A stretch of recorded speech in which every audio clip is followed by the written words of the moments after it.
On. Welcome to Juke Boy Calls His Mother. I'm your host, Sadia. This is my mother, Emma. Hey, Emma. Hello, my sweetness. Okay. Yes. So I know you have a topic you want to talk about, and I have a topic I want to talk about. So Okay. how you go first, and then I go second. Okay. I want something. I don't know. I had a like a remembrance. Mm-hmm. Reminiscence. Parent tricks that they use on their kids. Okay. What do you mean? And okay, you know how kids don't want to eat. Sometimes you make dinner, you put the food in front of them. I don't like it. I don't want it. And I thought back to what my father used to do. And then the parents get usually my father handles it really well. My father would say, "Oh goody, more for me," and make a grab for our plates, and then we would pull it back and go, "No, we want it." That's cute. I actually did the same thing with like nieces and nephews and whatnot that like wouldn't eat. I'm like, oh great, I'll just take it. And then they're like, no, no, no, no, no, no, I want it. I want it now. Yeah, I think I remember there were some tricks, just more of like softly lying to children of like, you know, you better like do A, B, and C or something's gonna happen, or you just gotta be like I remember the simple ones of like potch on your nose or go into the corner. Those were simple kitty, you know, disciplines. I'm trying to think was not now that like I'm And on the spot, it's hard for me to think. And now I'm in your shoes where I'm like, it's hard for me to think of it when I was a kid. Um, of being tricked. Um, oh, one thing I remember being a kid and telling Tati that I had a real problem with davening. I didn't like davening. I didn't like learning. I didn't like doing these things. And I was very rambunctious and I always like had a temper as a kid. And Tati said that the reason why I'm like this is because the Yetzirah, the evil inclination, is really big because the Yetzer Tov is twice as strong. uh-huh. So like it still works today where it's just like, I'm only going like my Yetzer Tov is bigger than my Yetzirah. Just keep that in mind. And like helping go through all this stuff. Well, I once heard a rabbi say that if there's a day when you really don't feel like davening, you're really not in the mood. That's the day you should dafka, put forth a lot of effort to daven because it means something very special is going to come from that davening, and the Yetzer Hara is working like overtime, working hard to make sure that you don't, because Yeah. something really good is supposed to come from that davening that day. Well, it's also a good discipline for yourself where if you're in a situation where you don't want to do something and it's good for you, it's best for you to do that good thing, you know? So what other tips and what other stuff did you do have when you were a kid, or do you remember, I guess, when you were raising us? Um, I remember one time, I always I have trouble with being chronically late. Yes. So one time my parents told me that we were going to go someplace. I forgot we were going some sort of simcha, and they told me the time, and I better be ready by that time. So I got ready by that time, and then they all got in the car, and my father said, "Siblings, shall we tell her the truth?" The truth was that the simcha was really much later, but they knew if they told me what time it would be, I'd be late, so they told me an earlier time. It's funny you say Make that. sure I got in the car at the right time. It's funny you say that because Tati would do that to you all the time. And all the time. Just tell like if it's like 9 o'clock, we have to be there. He'll like get there at 8:30 or 8 o'clock, you know, and like it. And one part of me was like, well, I don't think that's right. That's lying, yada yada. But the older I'm getting, the more I'm realizing that's probably a smart idea. um, Somebody once asked me about we had a guest at our house who noticed tonight on her that my children eat vegetables. And he says, "How do you get your kids to eat vegetables?" I said, "I don't. I make a big salad, a big plate of vegetables for myself." And they say, "Can I have some?" And I go, "Sure." By the way, Ema, your phone it jiggles a lot, so try to like, I guess, is it resting I'm on in your a leg? car. Okay, How's that better? a little better, a little better. Except that except from the at No, this no, no. angle, Lift it. I look No, like I it's got a fine. big body and a little face. Yeah, just readjust, readjust, readjust. Thank you. That's better. Perfect. Oh, that's fantastic. If you could hold that for another 40 minutes, I would really appreciate it. No, it's fine. Do what you got to do. It's okay. We'll work around you. Um, yeah, that's actually a very good topic to talk about. I'm just trying to mull over. Um, The way that sun is like the shading and the darkness on my face reminds me of when you would go to a sleepover and you want to read like horror stories, like scary stories in the dark. You would take a flashlight and you put it right under your chin and makes you look like a monster. oh yes, I remember those. Yeah, you just put it under and go like tell some like random story of like some woman with a red a green sash around her neck, and you pull it off and her head falls off, something like that. Um, yeah. They do that in camp around the bonfire sometimes at night. Well, Like, we when I was like, yeah, when I was in camp, a couple of times there was like we would have camp plays and they would do like some horror stories or um we used to I think I mentioned this in the podcast before where we used to mess around with this one kid because he was very superstitious and tell him that Shadim are in the forest and everyone heard them and they're going to come out to get us and we have to be careful. And he would like freak out, have a whole like not a breakdown, but like I don't know. We were like ninth grade. We were just messing with him, just trying to like get him to freak out. Well, I remember your sister telling me when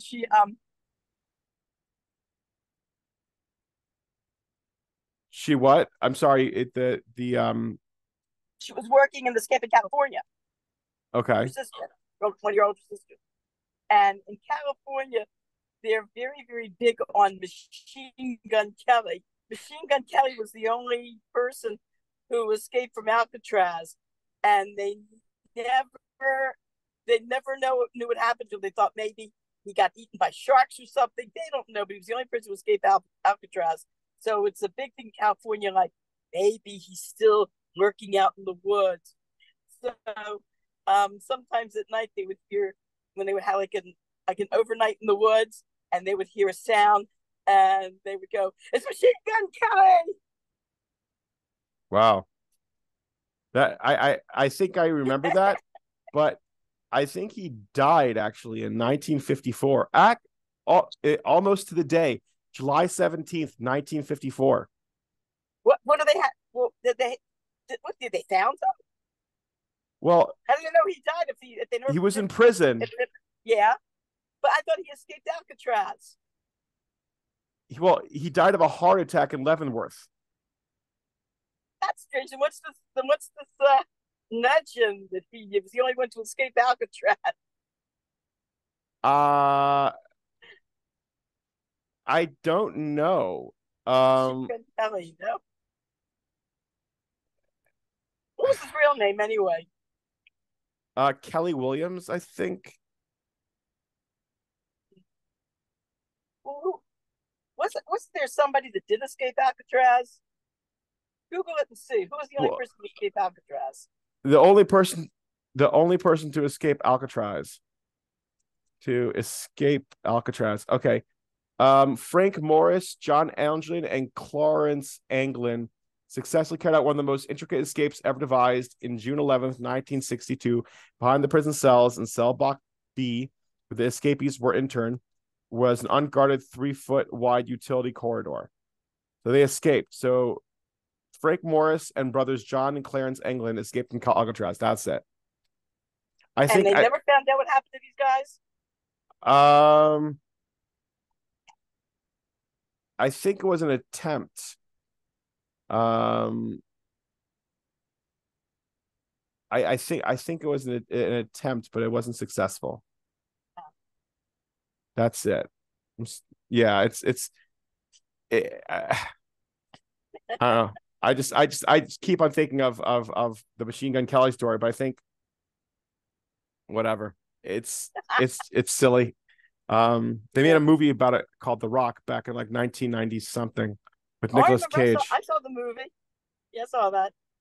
Um, I wanted to talk about a topic. Um, how did or how does someone get out of the roommate stage of a relationship?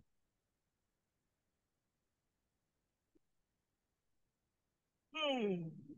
The roommate stage of a relationship. Usually by getting married. I know, even married, even if you're married, it's so The roommate stage of marriage. yeah. Like exactly if you're at a roommate stage, how would you get out of it? Like how did you get? Were you ever in the roommate stage? Is what I was trying to. I don't want to beat around the bush, but I wanted to ask you: were you ever in a roommate stage, or you didn't even know what that means? Roommate stage. Roommate stage. Do you know what that? What do you think that means? I guess that means from being like just buddies to switching to actual husband wife. I think that comes along a lot of times with children. When you finally have children now, now you can't now you it can't be just like fun buddy fun type thing. It's got to be now Okay, it's serious because so you have another person involved. That's what I would say. yeah, so I would I don't. say I think it comes along with marriage, with Okay, having kids. Actually, having kids. But I remember my first roommate in New York. She and I had a really wonderful friendship. I'd never had a roommate before because I've never lived out of my house before. That was the first time I lived out. That's the first time I left home and had my own apartment. And I had this really great roommate in New York, and she she was after a while got fired from her job, went from job to job, and in those days in New York there were a lot of situations that a lot of my friends had where they would get a job only to find out a few months later that they had just been hired to hold it for somebody's relative. And then the wow. relative would come along and it was like, and they would do a good job too. No reason for them to be fired. And the boss would say, sorry, you're fired. What did I do wrong? Nothing, fired. No explanations, fired. So that was her situation after a while. So for a while she wasn't finding employment. So she was home and she was something in the art field. She majored in art and was very artistic and very domestic. And so she would clean the apartment and have dinner ready. And I was working. So I would come back and I was like, oh, it's so nice to come to a clean apartment with dinner ready. And she and I, like some of our friends, like we had one friend, um, and here's what happened. She had to go back. She went back home to visit her family in Cleveland. And I went to the airport to pick her up. And there was a group of friends that said, hey, let's go out to the Cauldron. The Cauldron was a famous natural foods restaurant um, in the middle of Manhattan, and it was kosher. And so we decided we would go there for dinner. So some of my friends and I piled in my car, and we picked her up from the airport. And she gets in. I help her with her bags. Hey, how was your trip? And we're talking and talking. And this girl looks at us. She goes, I hate to say this, but you two remind me of my parents. And then we went. So then we go to the restaurant, and we're waiting and waiting. We'd ordered, we're waiting and waiting, and we're waiting really an excessive amount of time, more than we should have. And I said, I don't like this. I'm going to complain. And she says to me, oh, calm down, sit down, just wait a few minutes. I said, no, this isn't right. I'm going to go, please don't complain, just sit down. And this girl looks at, she goes, her mouth wide open. She goes, I'm getting out of here. That's awesome. But that's not what I was talking about. Oh. I wasn't talking about your pseudo lesbian experience. What I was saying was the roommate phase is a roommate phase of marriage is where the romantic sparks leave the relationship and is replaced by the mundanity of day-to-day tasks and responsibilities. This new dynamic can leave couples feeling more like roommates than lovers, hence roommate phase. So did you ever go through that? And if so, how did you get out of it? I don't think I ever got out of it. Oh, you just stayed roommate. Oh, really? So you've always you felt that way when you were with Tati, just being like roommates. Um, I prefer to take the fifth. Okay, that's fine. But It, I remember actually though I was telling somebody the other day that we never really had a honeymoon. And I remember after a couple of years of being married, I said to your father, we never really had a honeymoon. And he says, oh, I thought the 8 months that we lived in Crown Heights was a honeymoon. Oh God. So, but I think we took our honeymoon um, when we went to Israel for the first time in what was it, 2010, something like that. Okay. All right. After how many years of marriage? Oh gosh. Okay. So if you wanted to get out of the roommate relationship, what would you wish you would have done?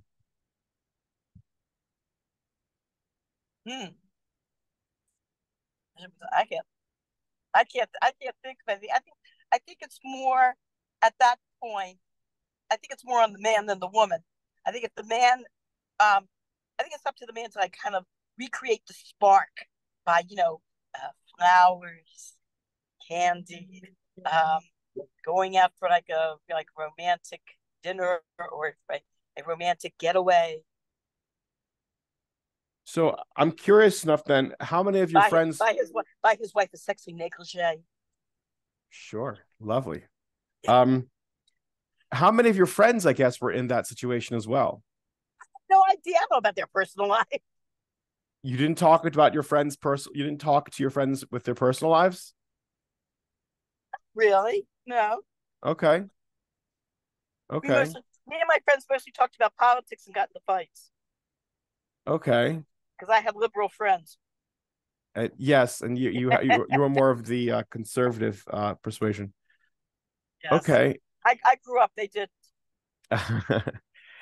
um. So, did you think that maybe your parents also had a roommate situation, or were they like, what kind of romance did they have? I remember my father coming over to my mother, um, quite a few times and like, putting his arms around her waist and giving her a kiss, and she pushing him away. Or he would pick her up. He would pick her up. We were little. Oh, we used to like when my father, when we were little kids, we used to like my father picked up my mother and kissed her. We would go, yay, yay, pick her up, pick her up, pick her up. That's awesome. I love it. Then there was one time they got into a big fight. I mean, um, they were really mad at each other. They were in opposite corners of the house, not talking to each other. So me and my sisters got behind our father. We said, we were little too. And we said, you're going to apologize and kiss and make up. And we got behind him. We pushed him. We actually pushed my father. We pushed him and pushed him with all our strength. We pushed him towards our mother. Go ahead now, kiss and make up. Did it work? And they did. Yes, it worked. Ah, excellent, excellent. But But so funny. I mean, we were. I think Anne couldn't have been any more than 10. We were very little when we did that. very interesting. What would be your ideal relationship? The one I have now, where I'm free to do what I want. Single babies. All right, all right, that's fine. Fair enough. Fair enough. You did your time. Um, it was just Would what you did you believe? think? You wouldn't believe it when your father was had only been gone for 3 weeks. Only passed away 3 weeks later. I Mhm. get a call like, I know your heart is broken, but I'd like to make a shidduch for you. I go, no, couldn't No, thank believe it. you. By No, by the way, by the way, the Cauldron in New York City is still open. really? I thought they'd Yes. closed. Nope. The Cauldron NYC. That's what it's called. The Cauldron NYC. Is it still kosher? Still like the Natural Foods Kosher restaurant, or is it a different one? Um, the Cauldron New York City. Hmm. It was okay, let's see if it's kosher. Because I remember when it closed. I think I'm the owner. The owner moved to Israel, in Aliyah. Mm. Okay, so this is a non-kosher one. That's why. But it So serves it might be. cocktails. It's a bar. It's a bar and restaurant. Oh, okay. So it might be yeah, a different. Might be different then. Maybe like it's a similar name but different. Yeah, it could Different be. restaurant. It could be. Um, what was your favorite restaurant as a kid? When I was a little kid. Yeah, like you'd love going Oh, to. my parents used to take us to what was called the Hot Shops Cafeteria. Hot Shots Cafeteria. Yeah, it was cafeteria style. That was very popular in those during the 1950s. There were a couple restaurants. Well, one was cafeteria style, and the Hot Shops was cafeteria style. where you took a tray and you came through and the servers, you had servers behind the foods, and you told the server which food you wanted, and they put it on a plate and and pass it like cafeteria style, pass it out to you. And that was my parents' favorite restaurant, probably because it was cheaper than a lot of other places. Also, when I was real little, that's when the first fast food um place opened up. It was Gino Marchetti's. It was I think it was it Gino's? I think Gino Marchetti, who had been I think a football player with the Baltimore Colts at the time, retired and opened up this new concept where you pulled up in a car and you gave the order over a like you gave order over like a like to do that like a speaker, Like a and then drive-through. It was the first yeah, it was a drive-through. drive through, right? It was the first drive through, and the waitress would bring it out to you. A waitress would bring it out to you in your car. Oh, that's Um, cool. I think I'm almost sure the place was called Gina's. My parents took us there once. Now in New York, they had the automat, and when we visited New York, we visited New York when I was had to be like around 19. I was 14 years, 1965. I remember. The way we were, the funny thing is, my parents didn't have a lot of money, but my father told me that the way they were able to afford that trip to New York was they had a big supermarket strike. The supermarket workers went on strike for like months. And my father was in the fruit and vegetable and poultry business. And so a lot of people started calling him for orders because the supermarkets were all closed. Like about, I don't know how many months they were closed. So my father made, a lot of, Baruch Hashem, made a lot of money during those few months, and they were able to afford this really nice 3-day trip to New York. So my parents uh, wanted to show us the automat. The automat was very interesting. It was, I don't know if it's still in existence or not, but the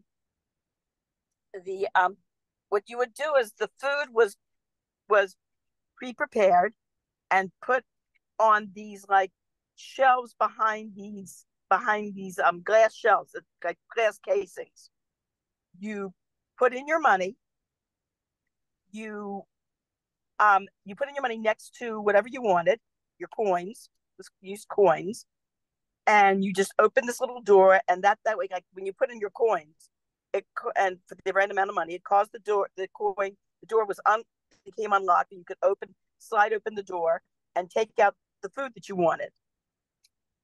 As a That's matter of fact, there was a famous movie starring Doris Day and Cary Grant where her friend works as a waitress in the automat, and she goes to talk to her. sorry. Hey, Ima? Running out of time. No, no, your audio was cut off. Oh, I'm sorry. Can you hear me now? Yeah, I can hear you now. Okay.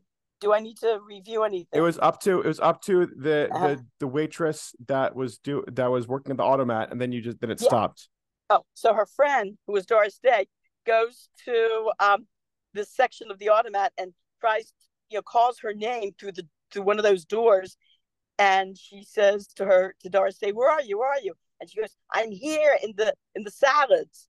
And so she goes to where the salads are, and she talks to her through the door in the automat. What's funny is actually there was a tooth. It stopped. It automats kind of stopped for a while. Then they had like in the early 2000s there was a revival, and it stopped again. And now thanks to COVID, it's coming back again. Oh wow!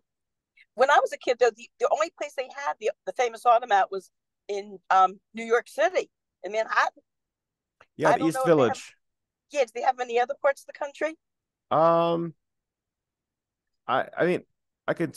I know there's one in Philadelphia, Jersey City, Mm-hmm. um,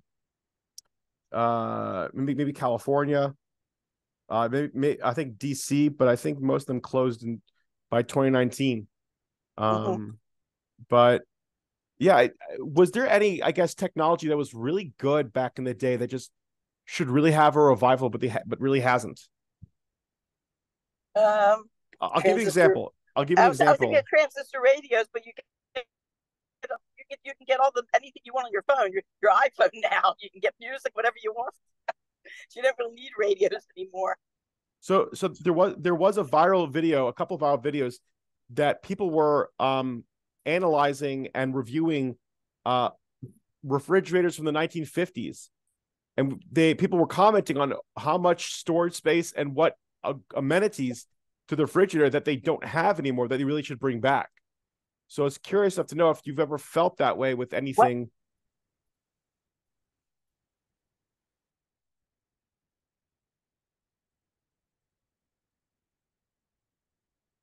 You there, Emma? You can just come. You can just come with a company. Yeah. No, No, I couldn't hear you. Okay, we might be going through another like another cell or something. It's okay. Like switching. Yeah. Can you hear me now? Yeah, I can hear you now. Okay. I like the refrigerators they are now. I think I think back to my refrigerator from the 1950s. I think there's a lot more space in the refrigerators now than when I was a kid. I'm trying to think. Maybe the freezers. But the freezers might have been no. I think the refrigerators now are better. You can get water, you can get ice. You can get water and ice out of refrigerators in the 1950s. Yeah, and I think there's more space now in the refrigerators too. I can't think of any amenities that were. The only thing is there was one thing though that did come up that was new. I don't know if it was the 1950s. I think maybe early 60s, where you had shelves in the refrigerator. You could actually they were on an angle. You could actually bring them out. You could turn them out to get what you needed, and then turn them. They were like on a pole. Yes, you know that's what I'm talking about. Triangular. Yeah. Yes. They were on a pole. They were triangular, and you could just you could just whip them out, take what you needed, whip them back in. I think that's an aspect that we should really bring back. That was very convenient, especially for cleaning. Oh, sometimes when I have to clean my refrigerator shelves, Pesach, I feel like I need a PhD in engineering to take the darn thing apart and put it back together. In fact, I'll tell you, I've come to the point where I can't waste time cleaning my refrigerator. I clean it as best as I can without taking out all the shelves. And, because I found like in the past, especially when your kids were little, there were crumbs all over the refrigerator. I used to be so medactic about it. I used to take all the shelves out, take them apart, soak them in the bathtub to get, all the crumbs out, wash them out, rinse them out. And then when it came time to putting them back in, oh my God. And it was like I said, like needing a PhD in engineering to figure out how to put them back in. Whereas if they would go back to those shelves, those triangular shelves that were on a pole, that would be so much easier. Just whip it out, wipe it down, whip it back in.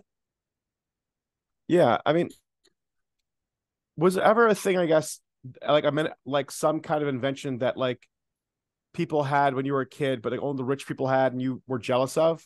Or well, not exactly, but I remember one time babysitting for these kids when color TVs came out, and my family refused to buy one. We used to watch the black and white. I didn't care. So what? TV is TV. It didn't matter to me. But I was babysitting for this little boy, and he apologized. He goes, "I'm sorry, the color TV is broken. You're gonna have to watch the black and white." Oh, yeah. What? Give me my violin. How would you I guess then how would you feel? I'm trying to think about that question. That's a very good question. Things that other people had. All I remember is the Mickey Mouse hat and the Mickey Mouse ears, Mickey Mouse caps with the ears. And my father bought me one, but he didn't realize that there was a girl hat and a boy hat. That the girl hat had a little pink bow in the front, and he bought me the boy hat accidentally. And my neighbor started teasing me that when I wore my Mickey Mouse cap and she wore hers, she goes, "It's a boy's cap," and she knocked it off my head. So I came back to my father complaining that it's a boy's cap. So my mother made a little bow out of some ribbon and stuck it on and pinned it on the cap. Here, now it's a girl's cap. So I came out with the bow and I said to my neighbor, "Look," I said, "now I've got a girl's cap." She was because it's still a boy's, and she knocked it off my head. Oh God. Then I have a question, that a follow-up. I want to find that girl, that woman now. Wait, I'm going to get it back if I ever find her.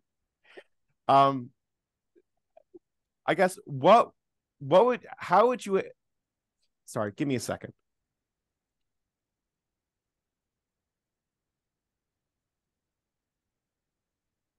How do you think the way you were bullied when you were a kid, how do you think it would be handled now? My Mickey Mouse hat. Yeah.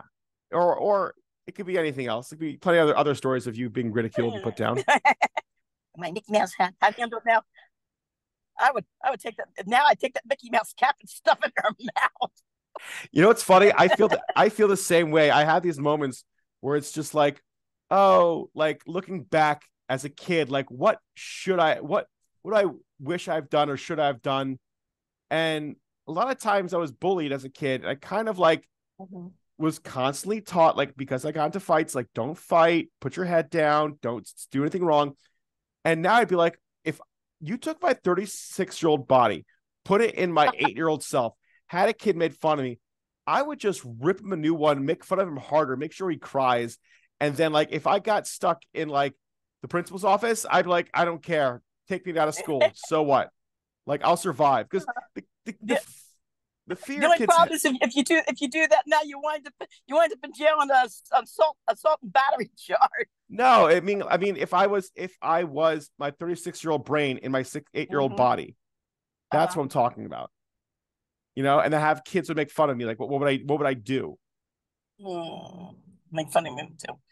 If you But if yeah, but the thing is, I guess as adults, it's like, of course, as adults, the good thing about being adult is that you've proven yourself, and you've been through enough in life that you've proven yourself, and it's like, someone makes fun of me, it's just like you're tough, you're like tough, you're more toughened as an it's adult because you've been through more, and you've got more confidence in yourself, in most cases. So it's like, yeah, go ahead. It's go ahead.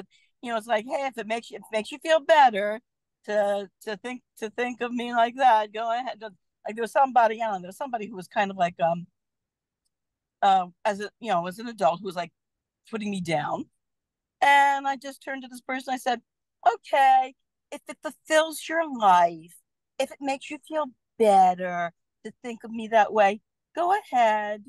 Whatever it takes to make you happy. if it makes you happy.